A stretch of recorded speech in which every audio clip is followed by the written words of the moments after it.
કે ઘર અષાઢી બીજડી નિમે નિરખી જોય, સોમ શુક્ર ને સુર ગુરુ જળ બંબારણ હોય.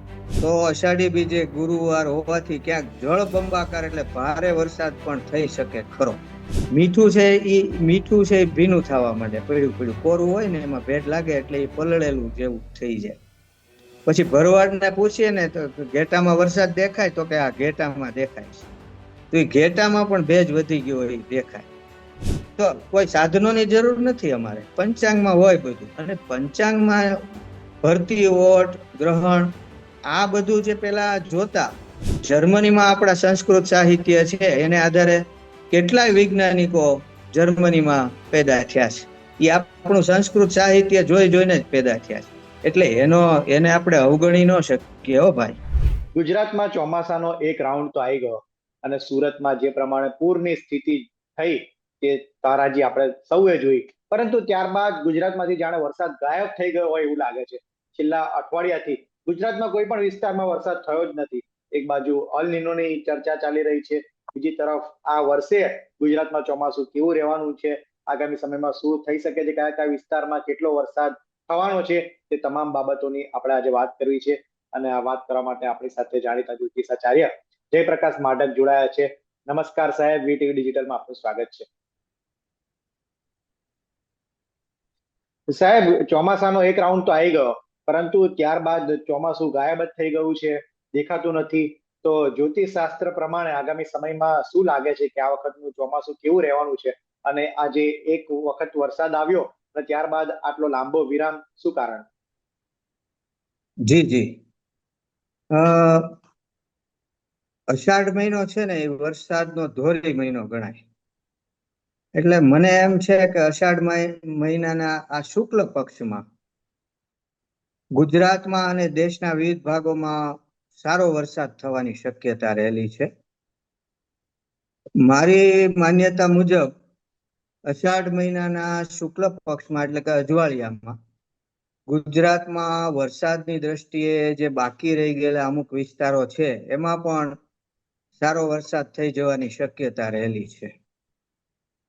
મારું પરંપરાગત ગ્રહો અને નક્ષત્રો આધારિત જ્યોતિષ શાસ્ત્ર છે, એને આધારે હું વાત કરું છું.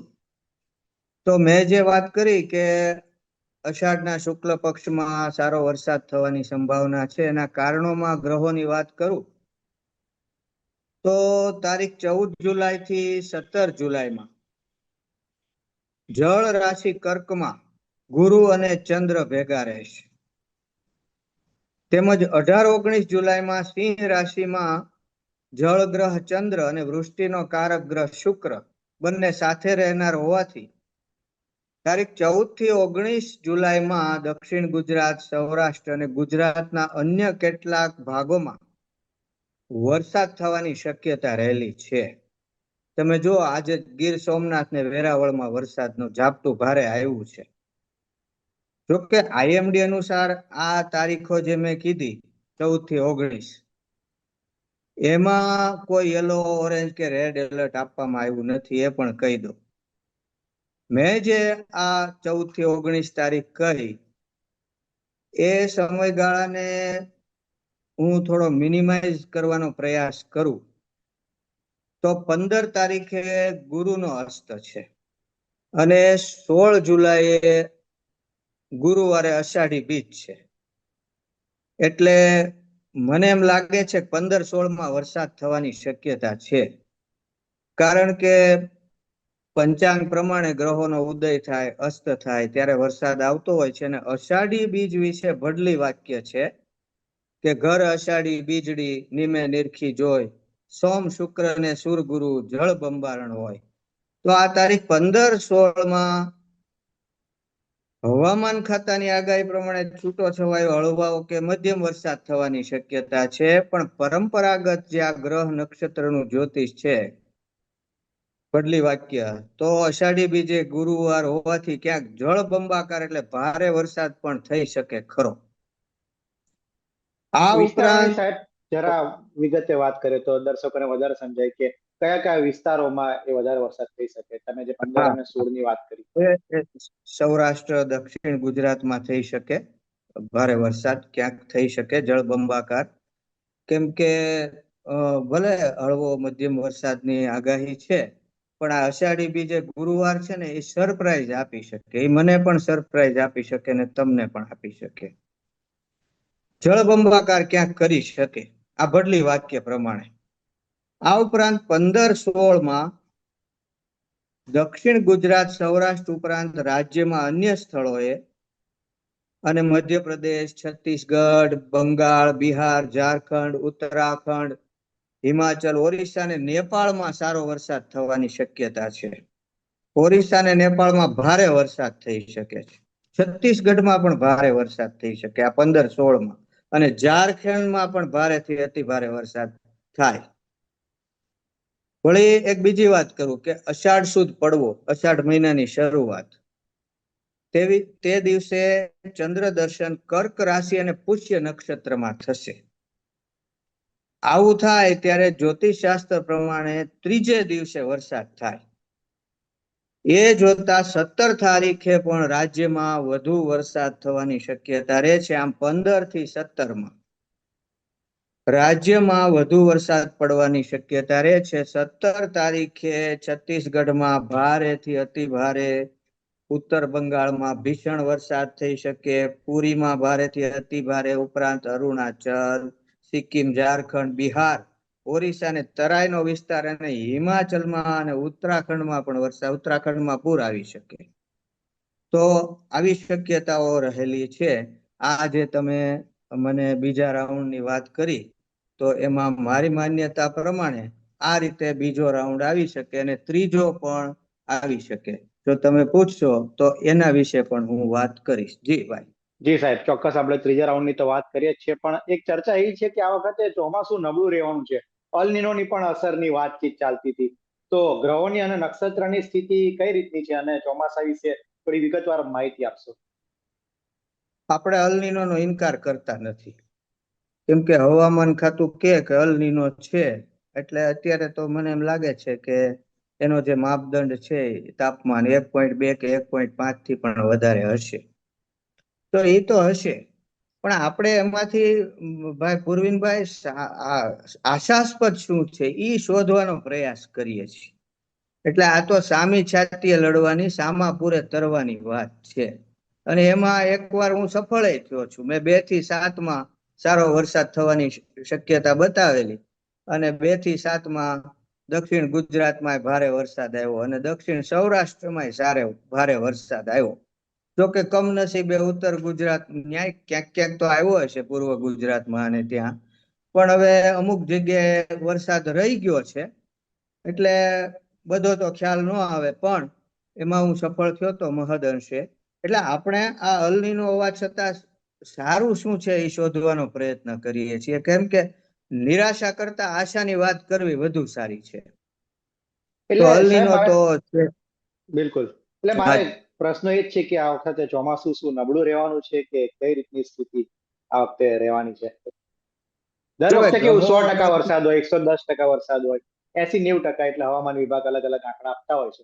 એટલે આપણે તો અનુમાન લગાવી શકીએ કે આ વખતે ચોમાસું શું ઓછું રહેવાનું છે, કે ખેડૂતોને અત્યારથી ચિંતાના વાદળ ઘેરાયા છે કે ઘણી જગ્યાએ હજી વરસાદ થયો નથી. એટલે આ થોડીક માહિતી મળી જાય એમ. હા હા, બરાબર છે. તો આઈએમડી પ્રમાણે 90% વરસાદ થઈ શકે અને -4 કે +4 પણ થઈ શકે. તો હું પણ એમ માનું છું કે +4 થાય તો 94% થઈ શકે. અને ઓગસ્ટમાં પણ મને ગ્રહો અને નક્ષત્રો પ્રમાણે સારા વરસાદની શક્યતા જણાય છે. કદાચ ઇન્ડિયન ઓશન ડાયપોલની સ્થિતિ સુધરે, પોઝિટિવ બને, તો ઓગસ્ટમાં સારો વરસાદ પડે. અને તો એવું પણ બની શકે કે વરસાદની પાછળની ઘટ છે એ પૂરી થઈ જાય. એટલે આ કુદરતની લીલા અકળ છે. તો વરસાદ સારો હજુ આવી શકે છે એવું મારું માનવું છે. અને જે કેટલાક વિસ્તારોમાં વરસાદ નથી થયો, ત્યાં આપણે આશા રાખીએ છીએ કે આવનારા દિવસોમાં વરસાદ સારો થઈ જશે અને અલ નીનો એટલો બધો કવરાવશે નહીં, એવું આપણે આશા રાખી શકીએ છીએ. જી ભાઈ. બિલકુલ સાહેબ, આપણે જે બીજા રાઉન્ડની તો વાત કરી કે 15 થી 17 દરમિયાન સારો એવો વરસાદ પડશે, અને ત્યારબાદ હવે કારણ કે ચોમાસું તો 4 મહિના સુધી ચાલે અને ખેડૂતોને જે કૃષિ લાયક વરસાદ જોઈએ એ તો જોઈએ. તો આગામી સમયમાં ત્યારબાદ 18 તારીખ બાદ પછીનો વરસાદનો જે નવો રાઉન્ડ, ત્રીજો રાઉન્ડ કહેવાય, એ રાઉન્ડ કેવો રહેવાનો છે? ખાસ કરીને ગ્રહો અને હા, નક્ષત્રો કઈ રીતના રહેવાના છે આગામી સમયમાં? આજે 14 થી 19 નો વરસાદ છે, એમાં ગીર સોમનાથ વેરાવળમાં 14 તારીખે જ ભારે ઝાપટું પડ્યું. 15 તારીખથી આ પવનની જે સ્પીડ છે 40-50 કિલોમીટરની, ગસ્ટિંગ વિન્ડ કહેવાય, તો ઈ તો શાંત થઈ જાય એવી શક્યતા છે ગુરુના હસ્તની સાથે જ. અને આ 14 થી 19 નો જે રાઉન્ડ છે એ પૂરો થાય એટલે મને એમ છે કે 23 તારીખે થી પાછો નવો રાઉન્ડ શરૂ થઈ શકે. એ માટે હું ગ્રહ નક્ષત્રની ભડલી વાક્યની વાત કરું તો ભડલી નોમ એટલે કે અષાઢ સુદ નોમ, જે ભડલી નોમ તરીકે ઓળખાય છે, એ 23 તારીખે પણ ગુરુવાર છે. જેમ અષાઢી બીજે ગુરુવારના વખાણ છે, એમ આ ભડલી નોમના દિવસે ગુરુવાર હોય, સોમવાર હોય, શુક્રવાર હોય, એના પણ વખાણ છે. તો અષાઢી નોમે પણ ગુરુવાર વરસાદ માટે આશાસ્પદ ગણાય છે. અને એ પેલા 22 જુલાઈ બુધનો ઉદય છે. આ મેં કીધું ને કે ગ્રહોના ઉદય, અસ્ત, વક્રી, માર્ગી, યુતિ, આ બધા ગણતરીમાં લેવાતા હોય છે વરસાદમાં. અને 23 થી 26 જુલાઈ દરમિયાન એક વસ્તુ પૂર્વિનભાઈ એવી બને છે કે ચંદ્ર જળ રાશિ વૃશ્ચિકમાં રહેશે, એટલે એને વિછીડો કહેવાય. વિછીડામાં આમે ચોમાસું ન હોય તોય વાદળા થતા હોય છે. અને ચંદ્ર ઠંડો ગ્રહ અને વૃશ્ચિક જળ રાશિ કહેવાય. તો એમાં ચંદ્ર 23 થી 26 જુલાઈમાં રહેશે. પાછું વિશેષતા એ છે કે એના ઉપર ઉચ્ચ રાશિ કર્કના ગુરુની દ્રષ્ટિ રહેશે. કર્ક પણ જળ રાશિ છે, ગુરુની ચંદ્ર ઉપર દ્રષ્ટિ આવશે.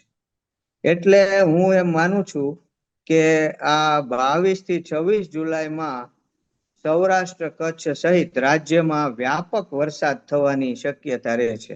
હવે જો વ્યાપક એટલે શું કે વ્યાપક કહીએ, સાર્વત્રિક કહીએ એટલે કોક કોક વિસ્તાર તો રહી પણ જાય, બિલકુલ. પણ એ મોસ્ટલી વ્યાપક કહેવાય. હવે કોઈ માણસ અજાણ્યો આવે ઘરે અને આવીને એમ પૂછે કે ખોલો તો, એટલે અંદરથી બૈરાન છોકરા શું જવાબ આપે કે કોઈ ઘરે નથી, કાલ આવજો. ખરેખર તો પુરુષ ઘરે ન હોય, તોય કોઈ ઘરે નથી એમ ગણાય. અને પુરુષ ઘરે હોય તો બધા ઘરે છે એમ ગણાય. એમ આપણે જયારે કે હવામાન ખાતું એમ કે સાર્વત્રિક વરસાદ એટલે મોટે ભાગે વરસાદ થાય, પણ અમુક જગ્યાએ રહી પણ જતો હોય, પણ કેવાય એમ કે વ્યાપક વરસાદ છે. તો હું એમ માનું છું કે 22 થી 26 જુલાઈ વચ્ચે સૌરાષ્ટ્ર, કચ્છ સહિત રાજ્યમાં વ્યાપક વરસાદ થવાની શક્યતા રહે છે. અને વરસાદનો જે આ સમયગાળો હું 22 થી 26 નો કહું છું, એ જુલાઈના અંત સુધી કે બીજી, 3જી ઓગસ્ટ સુધી પણ લંબાઈ શકે. અને આ જે સમયગાળો છે એમાં ઉપર જે આપણા ગુજરાતની ઉપરનો ભાગ છે, આ ચંદીગઢ ને પંજાબ ને રાજસ્થાન ને એમાં પણ વરસાદ આવી શકે એવું મારું માનવું છે. 24-25 આજુબાજુ મુંબઈમાં, દક્ષિણ ગુજરાતમાં વરસાદ આવી શકે, આવી મારી જાણકારી છે. હવે મેં શું કામ કીધું કે ભાઈ આ બીજી, 3જી ઓગસ્ટ સુધી પણ આવી શકે? એનું કારણ છે કે 1લી, 2જી, 3જી ઓગસ્ટે ગ્રહોનું ઘણું પરિવર્તન થાય છે. 3જી ઓગસ્ટે સૂર્ય આશ્લેષામાં પ્રવેશ કરશે અને વાહન હાથી, એટલે આશ્લેષા નક્ષત્રમાં પણ દેશમાં મોટે ભાગે વરસાદ થઈ શકે અમારા ગ્રહોના નક્ષત્ર જ્યોતિષ પ્રમાણે. 3જી એ આશ્લેષા નક્ષત્ર અને વાહન હાથી, એનો છાંટો ભારે હોય તો 3જી પછી પણ વરસાદની શક્યતા રહે છે પરંપરાગત જ્યોતિષ પ્રમાણે. અને 15મી ઓગસ્ટે બુધ ગુરુની યુતિ થાય. પંચાંગ જોવો ને તો એમાં લખ્યું હોય બુધ ગુરુની યુતિ થાય ત્યારે વરસાદ આવે. તો એમાં પણ વરસાદ 15મી ઓગસ્ટે આજુબાજુ આવી શકે. અને 17મી ઓગસ્ટે સૂર્ય મઘા નક્ષત્રમાં પ્રવેશ કરે ને વાહન મોર, તો મઘામાં પણ વરસાદ થઈ શકે. આ 13 દીના નક્ષત્ર હોય. તો મને તો આ નક્ષત્ર જ્યોતિષ પ્રમાણે એવું લાગે છે કે ઓગસ્ટમાં પણ વરસાદ થાય. અલનીનો આડો ફાટે અને આ બધું ગડબડ કરી નાખે તો જોશીના જોશ પણ ખોટા પડે. પણ આ પરંપરાગત જ્યોતિષ પ્રમાણે આ મુજબ છે ભાઈ પૂર્વિનભાઈ, કે આ મુજબ વરસાદ છે. અને જે પછીનો રાઉન્ડ મેં કીધું એમ 23 થી 26-27 જુલાઈ કે મહિનાના અંત સુધી, જુલાઈના અંત સુધી, 1લી, 2જી ઓગસ્ટ સુધી પણ ચાલી શકે છે. જી ભાઈ, એમાં વધુ પરમ વરસાદ થાય. જી હા, સર, પરંપરાગત વરસાદ વિશે સમજવું છે કે આ પરંપરાગત શાસ્ત્ર પ્રમાણે એ કઈ રીતના આગાહી થતી હોય છે અને ગ્રહો અને નક્ષત્રોની જે ગતિ હોય એના પર જ આધાર રહેલો હોય છે કે એની પાછળ બીજા કોઈ પરિબળો, કયા કયા પરિબળો ધ્યાને લેવાતા હોય છે પરંપરાગત શાસ્ત્રમાં ને એમાં જે પ્રમાણે એમાં આગાહી થાય? હા, એમાં નિરીક્ષણને આધારે, જેમ કે સૂર્યો પવન વાયવ્ય દિશાનો, એને સૂર્યો કહેવાય. હમ. એટલે ખેડૂતોને ખબર ન હોય કે આમાં વૈજ્ઞાનિક કારણ શું છે, પણ એને વારંવાર જોયું હોય જયારે આ દિશામાં ધજા જાય છે, વાયવ્ય દિશાથી પવન આવે છે, એટલે વરસાદ ટૂંક સમયમાં આવે, એટલે એ તૈયાર થઈ જાય. હવે એનું વૈજ્ઞાનિક કારણ એ છે કે બંગાળની ખાડીમાં જયારે સિસ્ટમ તૈયાર થાય, લો પ્રેશર કેવું, વેલમાર્ક પ્રેશર કેવું, ત્યારે એ સૂર્યો પવન વાયવ્ય દિશાનો. એટલે ખેડૂતોને ખબર ન હોય, પણ એ નિરીક્ષણને આધારે એ નક્કી કરી લે કે આ વરસાદ આવશે. પછી એવું એક સળી પવનનું છે કે સળી પવન અગ્નિ દિશામાંથી વાય, તો ઈ જયારે વાય ને ત્યારે એમ કે છે કે ઘોડાનો અસવાર અને પનિહારી બે ભેગા થઈ જાય, એ ભેગા થાય ત્યાં વરસાદ આવી જાય, ટૂંક સમયમાં જ વરસાદ આવી જાય. પછી ચંદ્ર ફરતે કુંડાળું થાય, એટલે એમ કેવાય જળ છે. ચંદ્ર સફેદ ને બદલે પીળો થાય ને ત્યારે વૃષ્ટિનું જોર જણાય. તો આવા બધા જે સંકેતો છે. પછી વાણંદનો અસ્ત્ર હોય ને એમાં ભેજ આવી જાય, કાટ લાગવા માંડે. મીઠું છે એ ભીનું થવા માંડે, પડ્યું પડ્યું કોરું હોય ને એમાં ભેજ લાગે એટલે એ પલળેલું જેવું થઈ જાય. પછી ભરવાડને પૂછીએ ને તો ઘેટામાં વરસાદ દેખાય, તો કે આ ઘેટામાં દેખાય છે. તો એ ઘેટામાં પણ ભેજ વધી ગયો હોય દેખાય. તો ઘણી વખત શું છે કે આવી રીતે આવી નિશાનીઓ, પેલા તો વિજ્ઞાન હતું, હવે તો આઈએમડી પાસે બહુ સાધનો, અને આઈએમડી છે એની આગાહીઓ કઈ જેમ તેમ ન હોય. એ પણ જો કે ફેરફાર તો કરે હો. આજે એમ કીધું એક સામાન્ય વરસાદ છે 7 દિવસ સુધી, એમાં એને એમ પાછું લાગવા માંડે કે આ કઈક નવી સિસ્ટમ બની છે અને નવો ટ્રફ ઉભો થયો છે, તો એ પાછું યલો એલર્ટ આપે ને પછી ઓરેન્જ કરી નાખે. એટલે ફેરફાર તો ભાઈ બધામાં થાય. એટલે એવું નથી કે કીધું એ 100% સાચું, પણ આ પરંપરાગત જ્યોતિષ છે એ આ પ્રમાણેનું હોય. જુદા જુદા લક્ષણો, ચંદ્ર સૂર્ય ફરતે પરિવેશ થાય તો એને આધારે પણ થાય. અને બીજું કે ગ્રહોની યુતિ થાય, માર્ગી થાય, ઉદય થાય, અસ્ત થાય. જેમ કે ગુરુ શુક્ર ભેગા થાય તો કડાકા ભડાકા સાથે વરસાદ થાય. તો આ બધું પંચાંગમાં લખેલું હોય, એનો અમે અભ્યાસ કરતા હોય. પંચાંગ અમારે ઘરે હોય જ. પંચાંગ વિના આ કઈ થાય નહીં, કેમ કે કયા ગ્રહ ક્યાં પહોંચ્યા, એની ડિગ્રી કેટલી થઈ, એ કઈ એમને કઈ ખબર પડે નહીં. પંચાંગના આધારે ગ્રહણ પણ અમે કહીએ કે ભાઈ આ ગ્રહણ અત્યારે લાગશે આ સમયે, ને મધ્યમાં આ સમયે પહોંચે, ગ્રહણ છૂટશે આ સમયે, અને પછી સ્નાન કરી લેવાનું.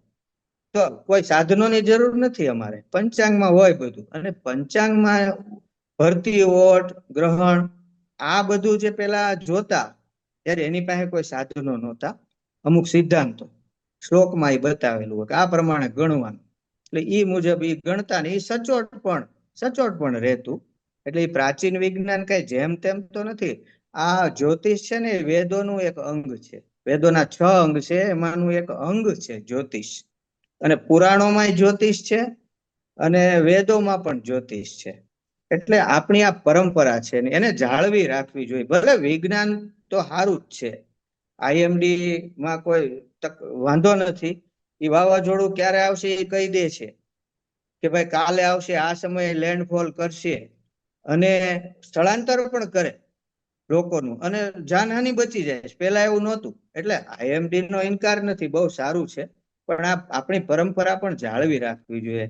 આ દેશો બધા અમેરિકા ને ઇંગ્લેન્ડ ને બહુ વિજ્ઞાનમાં આગળ છે, વિકસિત દેશો કહેવાય. એની પરંપરાઓ એને જાળવી રાખી છે ભાઈ, એને ભૂલી ન જવાય. અને ઘણી વખત તો પરંપરા અને આ વૈદિક વિજ્ઞાન છે ને એ તો આ વિજ્ઞાન ને ચડી જાય. કારણ કે એ જે શોધ કરે ને એ વેદમાં નીકળે. જર્મનીમાં આપણા સંસ્કૃત સાહિત્ય છે, એને આધારે કેટલાય વૈજ્ઞાનિકો જર્મનીમાં પેદા થયા છે. એ આપણું સંસ્કૃત સાહિત્ય જોઈને જ પેદા થયા છે. એટલે એને આપણે અવગણી ન શકીએ હો ભાઈ. જી બિલકુલ. એટલે સાહેબ, પ્રાકૃતિક વિજ્ઞાન અને પ્રાકૃતિક આપણું જે જ્યોતિષ શાસ્ત્ર છે એના આધારે આપણે એવું કહી શકાય કે ચોમાસું આ વખતનું એ સારું રહેવાનું છે. આગામી સમયમાં વરસાદ પડશે અને ખેડૂતોને એટલી ચિંતા કરવાની જરૂર નથી એવું આપણે કહી શકીએ. હા હા હા, એવું આપણે કહી શકીએ કે પાછોતરા વરસાદ બતાવે છે. અને જો આપણે છે ને અત્યારે વિજ્ઞાન છે ને એ તો સુલભ થઈ ગયું છે. આ મોબાઈલમાં ને એમાં આપણે કઈ વિજ્ઞાનને વાપરી ન શકીએ એવું નથી કે ભાઈ વિજ્ઞાનને તમારે અડવાનું જ નહીં. આપણને હવે બધી ખબર પડવા માંડી છે કે ટ્રફ ક્યાં હોય, સાયક્લોનિક સર્ક્યુલેશન શું હોય, સિસ્ટમ, આ બધું હવે જાણીતું થવા માંડ્યું છે. એટલે એનો પણ આપણને ખબર હોય છે. તો આ બેનો સમન્વય કરવામાં આવે તો કાંઈ ખોટું નથી. એટલે હવામાન ખાતાને એની અમુક મર્યાદા હોય કે ભાઈ ઈ જડ દઈને બધું કહી ન દે, પછી ખોટું પડ્યું હોય તો. છતાં એ કે છે, એ મર્યાદામાં રહીને કે છે, સાચું જ કે છે, એમાં ફેરફારો કરે છે. પણ આ પરંપરાગત જ્યોતિષ તો બહુ આગળનું કે ભાઈ ઓગસ્ટમાં આ નક્ષત્ર છે ને એનું વાહન આ છે તો ત્યારે વરસાદ થવાની શક્યતા છે. પછી એમાં ફેરફારો થઈ જતા હોય તો ક્યારેક એવું પણ બને. કુદરત તો અકળ છે ભાઈ. એટલે જેને હવામાન ખાતામાં રસ હોય ને એનામાં જ વિશ્વાસ હોય એને એ જોવું. પણ જેને અમારી આગાહીઓમાં કંઈક જાણવાનો રસ હોય, અમે વિચારો આપીએ છીએ, અમારી માન્યતાઓ રજૂ કરીએ છીએ, તમે પૂછો છો ને અમે કહીએ છીએ, તો એમાં જેને રસ હોય એ અમારું પણ જાણે. પછી નિર્ણય તો અંતે એમણે જ કરવાનો હોય, ક્યાંય દોરવાય ન જવાય. અને લોકો હોશિયાર હોય છે, એમ જટ દોરવાય પણ નથી જતા. એની રીતે એનામાં નિર્ણય શક્તિ હવે આવી જ ગઈ છે. આ યુગના લોકો ઘણા હોશિયાર છે. એટલે એમ કાંઈ જટ કાંઈ એ વાતમાં આવી જાય અને એની વાવણીઓ નિષ્ફળ થઈ જાય કે એવું કાંઈ નથી. જી જી ભાઈ. બિલકુલ સાહેબ, તો એટલે અંતમાં ખેડૂતો માટે આ વરસાદને લઈને કાં તો આજે ચોમાસાનો આ વખતે કઈ રીતનું રહેવાનું છે એમાં તમારે કોઈ મેસેજ સંદેશ આપવો હોય તો. જી જી, સંદેશમાં તો એ કે જે આ બીજો રાઉન્ડ વિશે આપણે વાત કરી અને ગરમી બહુ છે તો એમાંય વરસાદ આવશે. અને હવામાન ખાતા પ્રમાણે હળવો અને છૂટો છવાયો વરસાદ આવશે, પણ ક્યાંક ભારે આવી જાય ખરો. સાવ નિરાશ થવા જેવું આમાં નથી. અને બીજું કે ત્રીજો રાઉન્ડ છે એમાં પણ વરસાદ આવશે. એ જે મેં 22 થી 27 કે આ મહિનાના અંત સુધીનું કીધું, 1-2 ઓગસ્ટ સુધી, એમાં પણ વરસાદ મારી માન્યતા મુજબ અને આ મારો જે ગ્રહોનો અભ્યાસ છે એ મુજબ આવી શકે છે. અને આ વરસાદ છે એ દક્ષિણ ગુજરાત થી શરૂ થઈને આગળ વધશે પૂર્વ ગુજરાત ને ઉત્તર ગુજરાત તરફ, એવું મને તો એવી આશા છે. પણ દક્ષિણ ગુજરાતમાં પાછો સારો વરસાદ પડવાનો છો એવું પણ ખરું. જી ભાઈ. બિલકુલ સાહેબ, આપ અમારી સાથે જોડાયા અને ચોમાસામાં અને વરસાદની સ્થિતિ કઈ રહેવાની છે, કઈ રીતે રહેવાની છે, આપણે જે પ્રમાણે વાત કરી કે આગામી સમયમાં વરસાદનો રાઉન્ડ આવશે, ત્યારબાદ બીજો રાઉન્ડમાં પણ સારો વરસાદ પડશે. એટલે અત્યારે હાલના ધોરણે ખેડૂતો માટે કોઈ એવા વધારે ચિંતા કરવા જેવા સમાચાર નથી. એવી જાણકારી આપવા બદલ આપનો ખૂબ ખૂબ આભાર.